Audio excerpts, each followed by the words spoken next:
kid, you get asked this one particular question a lot. It really gets kind of annoying. What do you want to be when you grow up?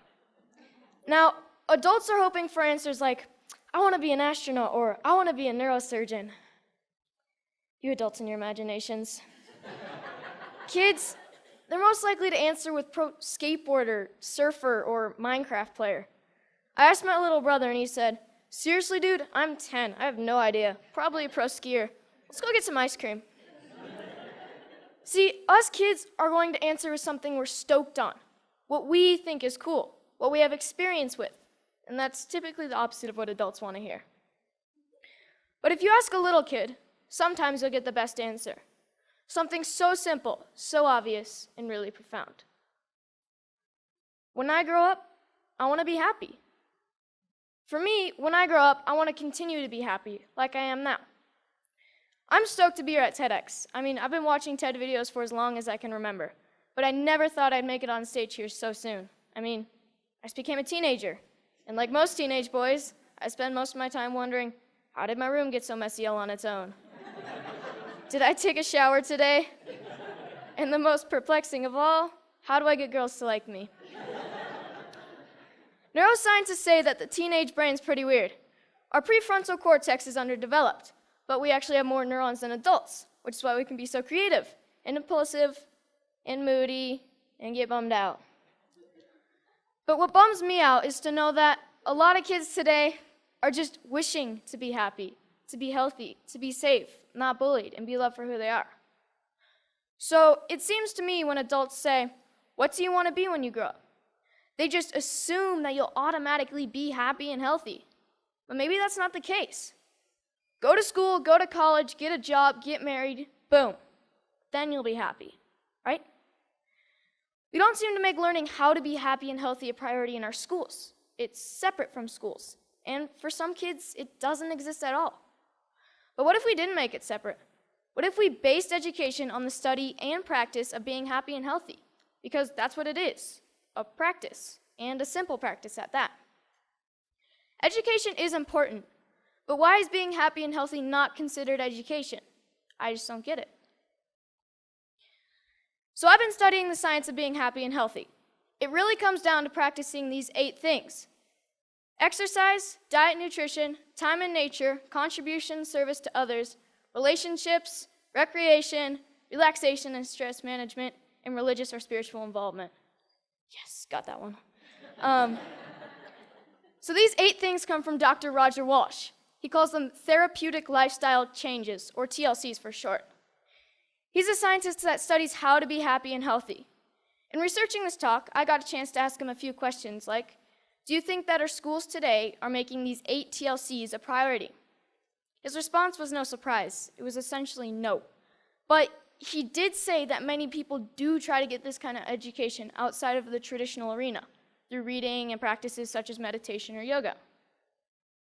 But what I thought was his best response was that much of education is oriented, for better or worse, towards making a living rather than making a life. In 2006, Sir Ken Robinson gave the most popular TED Talk of all time, Schools Kill Creativity. His message is that creativity is as important as literacy, and we should treat it with the same status. A lot of parents watch those videos. Some of those parents, like mine, counted it as one of the reasons they felt confident to pull their kids from traditional school, to try something different. I realize I'm part of this small but growing revolution of kids who are going about their education differently. And you know what? It freaks a lot of people out. Even though I was only 9 when my parents pulled me out of the school system, I can still remember my mom being in tears when some of her friends told her she was crazy and it was a stupid idea. Looking back, I'm thankful she didn't cave to peer pressure, and I think she is too. So out of the 200 million people that have watched Sir Ken Robinson's talk, why aren't there more kids like me out there? Shane McConkey is my hero. I loved him because he was the world's best skier. But then one day I realized what I really loved about Shane. He was a hacker.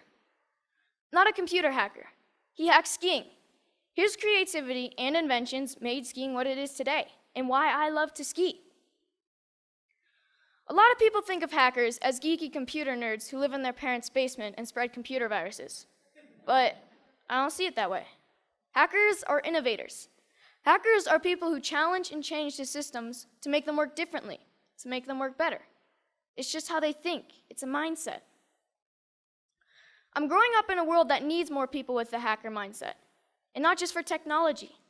Everything is up for being hacked, even skiing, even education. So whether it's Steve Jobs, Mark Zuckerberg, or Shane McConkey, having the hacker mindset can change the world. Healthy, happy, creativity, and the hacker mindset are all a large part of my education. I call it Hackschooling. I don't use any one particular curriculum, and I'm not dedicated to any one particular approach. I hack my education. I take advantage of opportunities in my community and through a network of my friends and family. I take advantage of opportunities to experience what I'm learning, and I'm not afraid to look for shortcuts or hacks to get a better, faster result. It's like a remix or a mashup of learning. It's flexible, opportunistic, and it never loses sight of making happy, healthy, and creativity a priority. And here's the cool part, because it's a mindset, not a system. Hackschooling can be used by anyone, even traditional schools. So what does my school look like? Well, it looks like Starbucks a lot of the time. But like most kids, I study a lot of math, science, history, and writing. I didn't used to like to write because my teachers made me write about butterflies and rainbows, and I wanted to write about skiing. It was a relief when my good friend's mom started the Squaw Valley Kids Institute, where I got to write through my experiences and my interests, while connecting with great speakers from around the nation, and that sparked my love of writing. I realized that once you're motivated to learn something, you can get a lot done in a short amount of time, and on your own. Starbucks is pretty great for that. Hacking physics was fun. We learned all about Newton and Galileo, and we experienced some basic physics concepts like kinetic energy through experimenting and making mistakes. My favorite was the giant Newton's cradle that we made out of bowling balls, I think. No, bocce balls. We experimented with a lot of other things like bowling balls and even giant jawbreakers. Project Discovery's ropes course is awesome and slightly stressful. When you're 60 feet off the ground, you have to learn how to handle your fears, communicate clearly, and most importantly, trust each other. Community organizations play a big part in my education. At High Fives Foundation's Basics program, being aware and safe in critical situations, we spent a day with the Squaw Valley Ski Patrol to learn more about mountain safety. Then the next day, we switched to science of snow, weather, and avalanches. But most importantly, we learned that making bad decisions puts you and your friends at risk. Young Chautauqua brings history to life. You study a famous character in history until you can stand on stage and perform as that character and answer any question about their lifetime. In this photo, you see Al Capone and Bob Marley getting grilled with questions at the historical Piper's Opera House in Virginia City, the same stage where Harry Houdini got his start. Time in nature is really important to me. It's calm, quiet, and I get to just log out of reality. I spend 1 day a week outside all day. At my Foxwalker classes, our goal is to be able to survive in the wilderness with just a knife. We learn to listen to nature. We learn to sense our surroundings. And I've gained a spiritual connection to nature that I never knew existed. But the best part is that we get to make spears, bows and arrows, fires with just a bow drill, and survival shelters for the snowy nights when we camp out. Hanging out at the Moment Factory, where they hand make skis and design clothes, has really inspired me to one day have my own business. The guys at the factory have showed me why I need to be good at math, be creative, and get good at sewing. So I got an internship at Big Truck Brand to get better at design and sewing. Between fetching lunch, scrubbing toilets, and breaking their vacuum cleaner, I'm getting to contribute to clothing design, customizing hats, and selling them. The people who work there are happy, healthy, creative, and stoked to be doing what they're doing. This is by far my favorite class. So this is where I'm really happy. Powder days. And it's a good metaphor for my life, my education, my hackschooling. If everyone skied this mountain, like most people think of education, everyone would be skiing the same line, probably the safest, and most of the powder would go untouched. I look at this and see 1,000 possibilities. Dropping the cornice, shredding the spine, looking for a tranny from cliff to cliff. Skiing to me is freedom, and so is my education. It's about being creative, doing things differently. It's about community and helping each other. It's about being happy and healthy among my very best friends.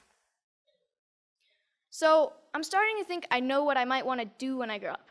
But if you ask me, what do I want to be when I grow up? I'll always know that I want to be happy. Thank you.